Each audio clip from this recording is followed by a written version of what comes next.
வணக்கம் நேர்களே, இது ஷர்மிளா டாக்கீஸ். நான் உங்கள் டாக்டர் ஷர்மிளா. 3 வெவ்வேறு மாநிலங்கள், 3 சம்பவங்கள், 3மே நேஷனல் லெவல்ல ஒரு மிகப்பெரிய ஷாக் ரியாக்ஷன ஏற்படுத்தியிருக்கு. ஏன்னா 3லயுமே குற்றவாளிகள் பார்த்தீங்கன்னா பெண்கள். என்ன நடந்திருக்கு அப்படிங்கிறத பார்த்துட்டு, இதுக்கு பின்னால இருக்கக்கூடிய உளவியல் என்ன, பொலிட்டிக்கல் இம்ப்ளிகேஷன்ஸ் என்ன அப்படிங்கிறதையும் நாம பார்ப்போம். ஃபர்ஸ்ட் கேஸ் பார்த்தீங்கன்னா, தெலங்கானால நிசாமாபாத்ல நடந்த ஒரு சம்பவம். அதாவது 35 வயது பிரசாந்த். இவர் வந்து ஒரு கல்ஃப் கண்ட்ரில தொடர்ந்து வேலை செஞ்சுகிட்டு இருக்கிறாரு. கடந்த ஜூன் மாதம் 29ஆம் தேதி அவர் தன்னுடைய வேலைய ரிசைன் பண்ணிட்டு பெர்மனன்ட்டா இந்தியாவுக்கே திரும்பி வந்துடுறாரு. அதாவது இனிமேல் வந்து மனைவியோட டைம் ஸ்பெண்ட் பண்ணணும். வீட்ல இருக்கணும் அப்படின்னு சொல்லி வர்றார். பிரச்சனை என்னன்னா, மனைவிக்கு இதுல உடன்பாடு இல்ல. மனைவி சந்தியாவுக்கு ஏற்கனவே அனில் அப்படிங்கிற ஒரு நபருடைய கல்யாணத்த கடந்து ஒரு உறவு இருந்திருக்கு. அதனால என்ன பண்ணியிருக்கிறாங்க, இவர கன்வின்ஸ் பண்ணி திரும்ப போறதுக்கான முயற்சிகள்ல ஈடுபட்டிருக்காங்க. இல்ல, அவருக்கு போக இஷ்டம் இல்ல. அவர் இங்க தான் இருப்பாரு அப்படின்னு தெரிஞ்சோனே, தன்னுடைய எக்ஸ்ட்ரா மேரிட்டல் அஃபேர்க்கு இவர் இடையூறா இருப்பாரு அப்படின்னு நெனச்சவங்க, இந்த அனில் அப்படிங்கிற அவங்க பாய் ஃபிரெண்ட், அவருடைய நண்பர். இவங்க 2 பேரோட சேர்ந்து ஹஸ்பண்ட தீர்த்து கட்டுறதுக்கு பிளான் போட்டிருக்கிறாங்க. அதாவது ஒரு நாளைக்கு என்ன பண்ணியிருக்கிறாங்க, டெர்ரஸ்ல கூட்டிட்டு போயி இவருக்கு நல்லா ஊத்தி குடுத்து, போதை அதிகமான உடனே டெர்ரஸ்லேருந்து இவங்களும் இவங்க பாய் ஃபிரெண்ட், அவர் ஃபிரெண்ட் 3 பேருமா சேர்ந்து, இந்த பிரசாந்த் அப்படிங்கிற கணவரை வந்து மேலேருந்து மாடியிலேருந்து கீழ தள்ளி விட்டுருக்காங்க. விழுந்த இம்பாக்ட்ல பிரசாந்துக்கு சீரியஸா இன்ஜுரி நடந்திருக்கே தவிர, அவர் உயிர் இழக்கல. உடனே என்ன பண்ணியிருக்கிறாங்க, நடந்தது ஒரு விபத்து. ஓவரா குடிச்சிட்டு இவர் மாடியிலேருந்து கீழ தடுக்கி விழுந்துட்டாரு அப்படின்னு கதைய மாத்தி, கொண்டு போய் ஹாஸ்பிட்டல்ல அட்மிட் பண்ணியிருக்கிறாங்க. ஹாஸ்பிட்டல்ல தீவிர சிகிச்சை எல்லாம் குடுத்ததுக்கு அப்புறம், பிரசாந்த் ஓரளவுக்கு குணமடைந்து வந்து கொண்டிருந்தார். அப்படிப்பட்ட நேரத்துல பார்த்தீங்கன்னா, ஹாஸ்பிட்டல்ல சேர்த்து 2, 3 நாள்ல நல்ல இம்ப்ரூவ்மென்ட் காட்டக்கூடிய பிரசாந்த் திடீர்னு இறந்து போயிடுறாரு. இறந்து போன உடனேயே போலீஸ் என்ன நினைக்கிறாங்க, விழுந்த இம்பாக்ட்ல வந்து அவருக்கு சீரியஸா ஏதோ ஆயிருக்கு. அதனால தான் உயிரிழந்துட்டாரு அப்படின்னு நினைச்சு இத ஆக்சிடென்டல் டெத்தா குளோஸ் பண்ண முயற்சி பண்ணியிருக்காங்க. ஆனா, பிரசாந்துடைய தாயாருக்கு சந்தேகம் வந்திருக்கு. ஏன்னா, ஏற்கனவே தன்னுடைய மருமகளுக்கும் இப்படி ஒரு நபருக்கும் தகாத உறவு இருக்கு அப்படிங்கிறத அரசல் புரசலா அவங்க கேள்விப்பட்டிருக்கிறாங்க. இதற்கு முன்னால அது குடும்பத்திலயும் ஏகப்பட்ட பிரச்சனைகளை ஏற்படுத்தியிருக்கு. அதனால சந்தேகம் அடைந்த பிரசாந்தின் தாயார், இந்த மரணத்துல எனக்கு சந்தேகம் இருக்கு. இத உடனடியா நீங்க இன்வெஸ்டிகேட் பண்ணணும் அப்படின்னு போலீஸ்ல கம்ப்ளைண்ட் குடுத்ததுக்கு அப்புறம், பிரசாந்துக்கு போஸ்ட்மார்ட்டம் பண்ணோம்னு தான் தெரிஞ்சிருக்கு. அவருக்கு போகக்கூடிய அந்த ஐவி லைன் இருக்கு இல்லையா? அதுல இந்த சந்தியா தூக்க மாத்திரைகள நல்லா பொடி பண்ணி, அத ஹார்பிக், அதாவது டாய்லெட் கிளீனர் ஹார்பிக்ல இந்த தூக்க மாத்திரைகள பொடி பண்ணி மிக்ஸ் பண்ணி, அத வந்து ஐவி லைன் மூலமாக பிரசாந்தோடைய உடம்புக்குள்ள செலுத்தியிருக்கிறாங்க. சந்தியாவால இது எப்படி முடிஞ்சது அப்படின்னு கேட்டீங்கன்னா, அவங்க பை புரொஃபஷன் ஒரு நர்ஸ். அதனால அவங்களுக்கு ஹஸ்பண்ட் அப்படிங்கிறதுனால அவருக்கு ஆக்சஸும் இருந்திருக்கு. இப்படிப்பட்ட ஒரு விஷயத்த ரொம்ப ஈவு இரக்கம் எல்லாமே செஞ்சு, தன்னுடைய கணவர மொத்தமா தீர்த்து கட்டியிருக்கிறாங்க அப்படிங்கிற உண்மை வெளியில வந்திருக்கு. இதுக்கப்புறம் சம்பந்தப்பட்டவங்கள அரெஸ்ட் பண்ணி நடவடிக்கை எடுத்துட்டு இருக்காங்க. இதற்கு 1 மாசம் முன்னால பார்த்தீங்கன்னா, பூனாவுல இதே மாதிரி அதிர்ச்சி தரக்கூடிய ஒரு சம்பவம். அதாவது கேத்தன் அகர்வால், சியா கோயல் இவங்க 2 பேருக்கும் திருமணம் நிச்சயிக்கப்பட்டிருக்கு. 2 பேருமே மிகப்பெரிய செல்வந்தர் குடும்பத்திலேருந்து வரவங்க. அதாவது கொஞ்சம் நஞ்ச சொத்து இல்லங்க. 600லேருந்து 1000 கோடி வரைக்கும் சொத்து இருக்கு அப்படின்னு சொல்றாங்க. 2 பேருமே மிகப்பெரிய கார்ப்பரேட் ஃபேமிலீஸ்லேருந்து வராங்க. சோ, ஒரு கார்ப்பரேட் ஃபேமிலீஸ்க்குள்ள நடக்கக்கூடிய ஒரு திருமண ஒப்பந்தமாக இது பார்க்கப்பட்டது. வெறும் 2 நபர்களுக்குள்ளேயே நடக்கிற திருமணம் அப்படிங்கிறத தாண்டி, 2 குடும்பத்துக்கு நடுவுல நடக்கக்கூடிய ஒரு சோசியல் ஸ்டேட்டஸ எஸ்டாப்ளிஷ் பண்ணக்கூடிய ஒரு மிகப்பெரிய ஒரு கிராண்ட் ஈவென்ட்டா தான் இத பிளான் பண்ணியிருக்காங்க. இன்ஃபாக்ட் இவங்களுடைய கல்யாணமே எவ்வளவு பிரம்மாண்டமா உதய்பூர்ல இருக்கக்கூடிய ஒரு மாளிகையில பிளான் பண்ணப்பட்டது அப்படின்னு பாருங்க. சோ கோடி கோடியா பணம் செலவழிச்சு இந்த கல்யாணத்த முடிவு பண்ணியிருக்கிறாங்க. இதுல பிரச்சனை எங்க அப்படின்னு பார்த்தீங்கன்னா, இந்த கல்யாண பெண் 19 வயதாகக்கூடிய சியா கோயலுக்கு ஏற்கனவே சேத்தன் அப்படிங்கிற ஒரு பையனோட அ ஒரு உறவு இருந்திருக்கு. உறவு மட்டும் இல்ல, அவங்க 2 பேரும் ரகசியமா ஏற்கனவே திருமணம் பண்ணிக்கிட்டு கணவன் மனைவியா வாழ்ந்துகிட்டு இருக்கிறாங்க. அப்படிப்பட்ட சூழ்நிலையில தான் இப்படி குடும்பத்து மூலமா அரேஞ்ச்டு மேரேஜ் மூலமா திருமணம் நிச்சயிக்கப்படுது. சியா கோயல் தரப்புல இருந்து என்ன சொல்றாங்க அப்படின்னு பார்த்தீங்கன்னா, ஏற்கனவே வீட்ல இருக்கிறவங்களுக்கு இவங்களுக்கு சேத்தனோட நெருக்கம் இருக்கு அப்படிங்கிறது தெரியும். ஆனாலும் அவங்களுடைய சோசியல் ஸ்டேட்டஸ்க்கு ஏத்த ஆள் அவர் இல்ல அப்படிங்கிறதுனால, சியாவ ஃபோர்ஸ் பண்ணி கேத்தன் அகர்வாலுக்கு கல்யாணம் பண்ண வைக்க முயற்சி பண்ணியிருக்கிறாங்க அப்படின்னு சொல்றாங்க. ஆனா, சியாவுடைய குடும்பத்தினர் என்ன சொல்றாங்கன்னா, "எங்களுக்கு இப்படிப்பட்ட ஒரு அஃபேர் இருந்ததே எங்களுக்கு தெரியாது. தெரிஞ்சிருந்தா நாங்க இந்த கல்யாணத்துக்கு வந்து ஃபோர்ஸ் பண்ணியிருக்க மாட்டோம்" அப்படின்னு சொல்றாங்க. ஆனா எது எப்படியோ பாதிக்கப்பட்டது கேத்தன் அகர்வாலுடைய குடும்பம். ஏன்னா, சியாவும் அவங்களுடைய பாய் ஃபிரெண்ட் சேத்தனும் சேர்ந்து கேத்தன் அகர்வால தீர்த்து கட்டணும் அப்படின்னு முடிவே பண்ணிட்டாங்க. அதுக்கப்புறம் என்ன பண்றாங்க அப்படின்னு பாத்தீங்கன்னா, லோஹகட் ஃபோர்ட் பூனாவுல இருக்கக்கூடிய ஒரு மிகப்பெரிய ஒரு சைட் சீயிங் ஒரு ஹெரிடேஜ் சைட் அப்படின்னு சொல்லலாம். அந்த ஃபோர்ட்டுக்கு கூட்டிட்டு போயிட்டு, அந்த ஃபோர்ட்ல இருந்து கீழ தள்ளி விட்டு கொல்லணும் அப்படின்னு பிளான் போட்டுட்டாங்க. முதல் தடவ ட்ரை பண்ணும்போது, அந்த பிளான் மிஸ்ஃபயர் ஆயிடுது. அதாவது சியாவுக்கு வந்து தைரியம் இல்லாம போயிடுது. அவர் ஸ்லிப் ஆறாரு. அதுக்கப்புறம் அத உடனே பேலன்ஸ் பண்ணிக்கிறாரு. அ ஏதோ தடுக்கி விழுந்தத வந்து நான் புடிச்சு காப்பாத்திட்டேன் அப்படின்னு சியா அங்க ஒரு நாடகம் ஆடி, அத டோட்டலா டிஃப்யூஸ் பண்ணிடுறாங்க. ஆனா அதுக்கப்புறம் கிட்டத்தட்ட 1 மாசத்துக்கு அப்புறம் மீண்டும் ஒரு முறை அதே ஃபோர்ட்டுக்கு கூட்டிட்டு போயிட்டு, அதே இடத்துல இருந்து கேத்தன் அகர்வால கிட்டத்தட்ட 400 அடி பள்ளத்துல தள்ளி விட்டுருக்காங்க. விழுந்த இம்பாக்ட்ல கேத்தன் அகர்வால் இறந்து போயிட்டாரு. இத ஒரு ஆக்சிடென்ட் அப்படின்னு சித்தரிக்கணும் அப்படின்னு டோட்டலா கேத்தனும், சியாவும் எந்த அளவுக்கு பிளான் பண்ணியிருக்கிறாங்க அப்படிங்கிற டீட்டெயில்ஸ் எல்லாம் தொடர்ந்து சோசியல் மீடியால வெளியில வரும்போது, ரொம்ப ஷாக்கிங்கா இருக்கு. எந்த அளவுக்கு குட்டி, குட்டி டீட்டெயில கூட மிஸ் பண்ணாம அவங்க ஒரு பெர்ஃபெக்ட் மர்டர பிளான் பண்ணணும் அப்படின்னு முயற்சி பண்ணி, அத எக்ஸிக்யூட்டும் பண்ணியிருக்கிறாங்கன்னு. ஆனா எதுவா இருந்தாலும் இன்னைக்கு இருக்கக்கூடிய டிஜிட்டல் ஃபோரன்சிக் டெக்னாலஜிஸ அவ்ளோ சீக்கிரம் ஏமாத்திற முடியாது அப்படிங்கிறது பாவம் அவங்களுக்கு தெரியல. கூடிய விரைவில் அவங்களுடைய குட்டு வெளிப்பட்டுருச்சு. இன்னைக்கு 2 பேரையும் கைது பண்ணியிருக்காங்க. லீகல் ப்ரொசீடிங்ஸ் நடந்துட்டு இருக்கு. 3வது கடந்த வருடம் மேகாலயால நடந்த ஒரு சம்பவம். இதே மாதிரி தான் ராஜா ரகுவன்ஷி மற்றும் சோனம். இவங்க 2 பேருக்கும் திருமணம் நடக்குது. திருமணத்துக்கு அப்புறம் மேகாலயாக்கு இவங்க ஹனிமூனுக்கு போறாங்க. போன இடத்துல கிட்டத்தட்ட 1 வாரம் அவங்க கிட்ட இருந்து எந்த தகவலும் இல்ல அப்படின்னோனே, ஃபேமிலி ரொம்ப பதட்டப்பட்டுக்கிட்டு போலீஸ்க்கு இன்ஃபார்ம் பண்றாங்க. இன்ஃபார்ம் பண்ணோனே, அங்க மேகாலயா இருக்கக்கூடிய ட்ரெக்கிங் ரூட்ல ராஜாவுடைய சடலம் கண்டுபிடிக்கப்படுகிறது அழுகிய நிலையில். அதாவது அவர் இறந்து கிட்டத்தட்ட 1 வாரத்துக்கு மேல ஆயிடுச்சு அப்படிங்கிறத வந்து போலீஸ் கண்டுபிடிக்கிறாங்க.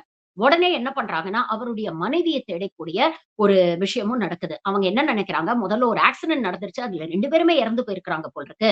அப்ப ராஜாவுடைய உடல் இருக்கு. சோனமுடைய உடல் காணோம் அப்படிங்கிற முயற்சியில சோனம கண்டுபிடிக்க முயற்சி பண்றாங்க. ஆனா, அவங்களால சோனமுடைய உடல கண்டுபிடிக்க முடியல.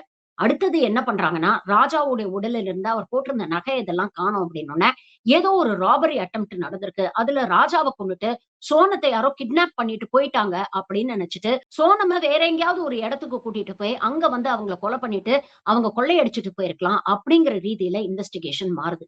ஆனா, கிட்டத்தட்ட 2 வாரத்துக்கு அப்புறம் மகாராஷ்டிரால வச்சு சோனம கைது பண்றாங்க. அப்புறம் தான் தெரிய வருது. சோனம் தன்னுடைய லவர், அதாவது கல்யாணத்துக்கு முன்னாலே அவங்களுக்கு ஒரு லவர் இருந்திருக்கிறாங்க.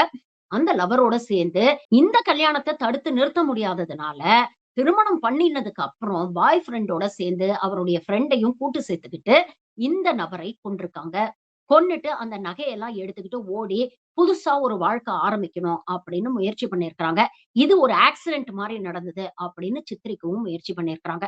இந்த 3 வழக்கும் சோசியல் மீடியால மிகப்பெரிய ஒரு பரபரப்பை ஏற்படுத்தியிருக்கு.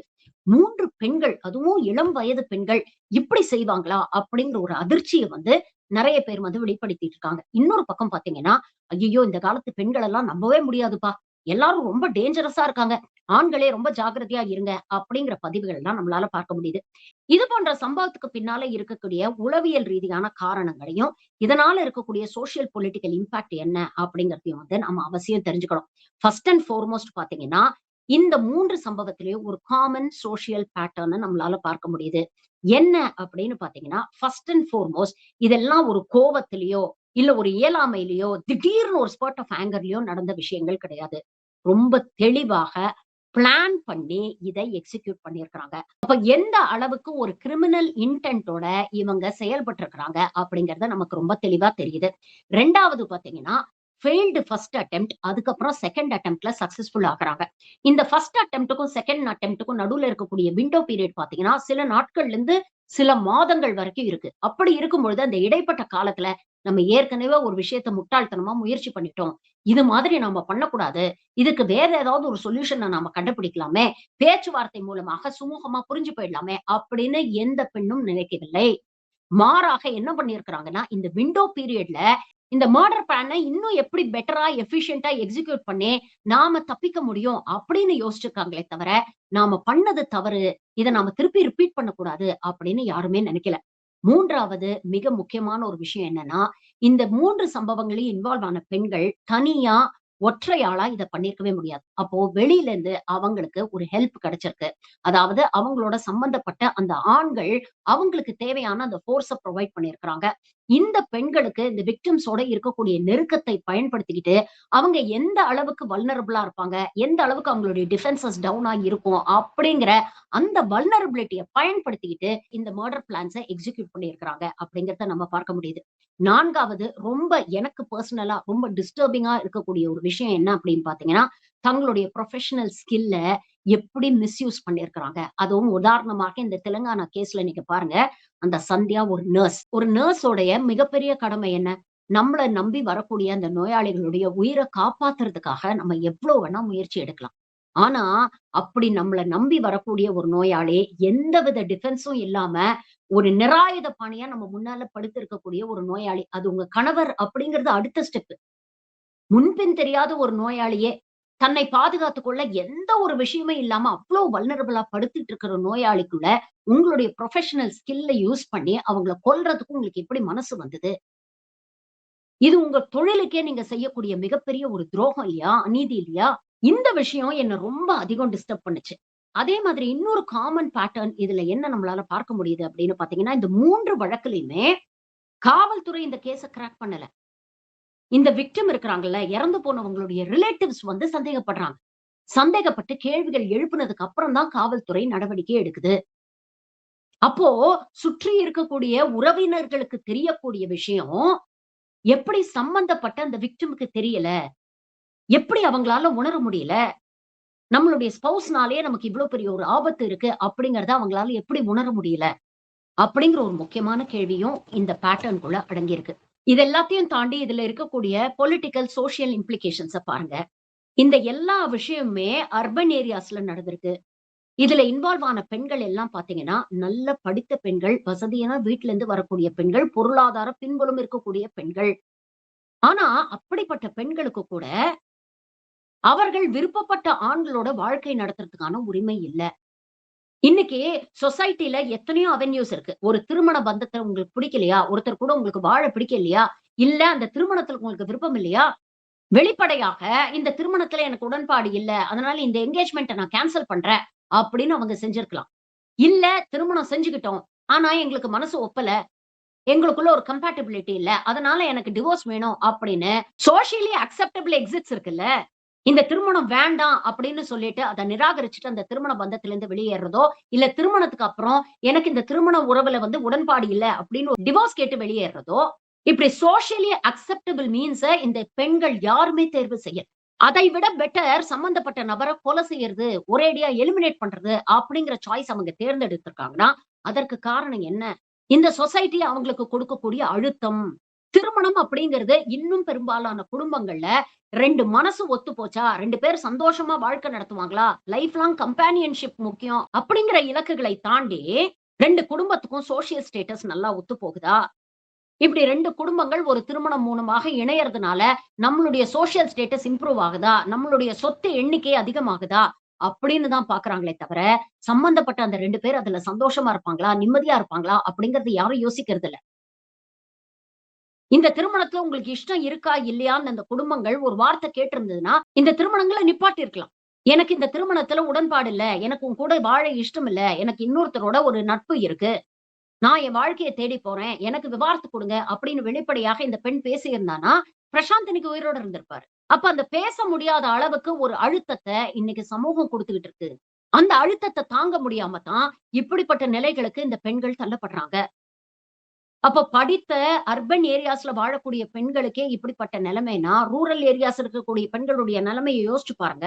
இந்த மாரி விஷயங்கள் ஆண்கள் செய்யும் பொழுது, இது சோசியல் மீடியால மிகப்பெரிய பரபரப்பா பேசப்படுறது இல்ல. எத்தனையோ ஆண்கள் தினம் தினம் டொமெஸ்டிக் அபியூஸ் அப்படிங்கிற பேர்ல பெண்கள கொன்று குவிச்சுக்கிட்டு இருக்கிறாங்க.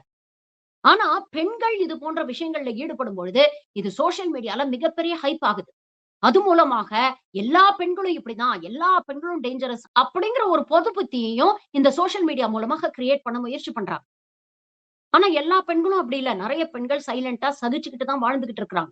அதனால சோசியல் மீடியால ஹைலைட் ஆகக்கூடிய ஒரு சில ஸ்டாட்டிஸ்டிக்ஸ வச்சுக்கிட்டு மட்டும் தயவு செஞ்சு எல்லா பெண்களும் இப்படி இருப்பாங்க. அப்படிங்கிற ஒரு பொது புத்திக்கு தயவு செஞ்சு வந்துராதீங்க. ஆல் விமன் ஆர் டேஞ்சரஸ் அப்படின்னு பிராண்ட் பண்ணாதீங்க. இன்னைக்கு இருக்கக்கூடிய பிரச்சனை என்னன்னா, சொசைட்டி எவ்வளவோ முன்னேறிடுச்சு. பெண் கல்வி முன்னேறிடுச்சு. பெண்களுக்கான பாதுகாப்புல நாங்க வந்து முன்னேறிட்டோம். பெண்களுக்கான வேலை வாய்ப்புகள நாம உருவாக்கிட்டோம் அப்படின்னு எல்லாம் ஒரு பக்கம் பேசினாலும், பெண்களுக்கு நோ சொல்லக்கூடிய ஒரு அதிகாரத்த நாம குடுத்திருக்கிறோமா? அப்படிங்கிற ஒரு கேள்விய நம்ம கேட்க வேண்டியிருக்கு. அப்படி நோ சொன்னா அந்த பெண்கள இந்த சொசைட்டி எப்படி பாக்குது? ஆண்கள் எப்படி பாக்குறாங்க? இந்த சொசைட்டி எந்த அளவுக்கு இந்த பெண்களுக்கு அழுத்தம் குடுத்திருக்கு? இது போன்ற கேள்விகள தான் இது போன்ற சம்பவத்துல நம்ம கேட்க வேண்டியிருக்கு. மீடியாவ பொறுத்தவரைக்கும் அவங்களுக்கு பரபரப்பும், அது மூலமாக வரக்கூடிய டிஆர்பியும், வருமானமும் தான் தேவை. ஆனா, ஒரு சொசைட்டில வாழக்கூடிய நாம, இது போன்ற இன்சிடென்ஸஸ எப்படி பார்க்கணும்? அப்படிங்கிறத தான், இது போன்ற சம்பவங்கள் நமக்கு உணர்த்துது. All men are dangerous, all women are dangerous அப்படின்னு சொல்லி, எல்லாரையும் டேஞ்சரஸ்ன்னு பிராண்ட் பண்றது இல்ல இந்த காணொளியோட நோக்கம். சிந்திச்சு பாருங்க. நம்ம வீட்ல இருக்கக்கூடிய பெண்களுக்கு, அவங்க மனசுல நினைக்கிறத வெளிப்படையாக, தைரியமாக சொல்லக்கூடிய அளவுக்கு, நாம அவங்களுக்கு ஸ்பேஸ் குடுத்திருக்கிறோமா? அந்த அங்கீகாரம் குடுத்திருக்கிறோமா? ஒவ்வொரு குடும்பத்திலயும் அந்த அங்கீகாரத்த நீங்க குடுத்தீங்கன்னா, இது போன்ற சம்பவங்கள் நடக்காம தடுக்க முடியும். நன்றி.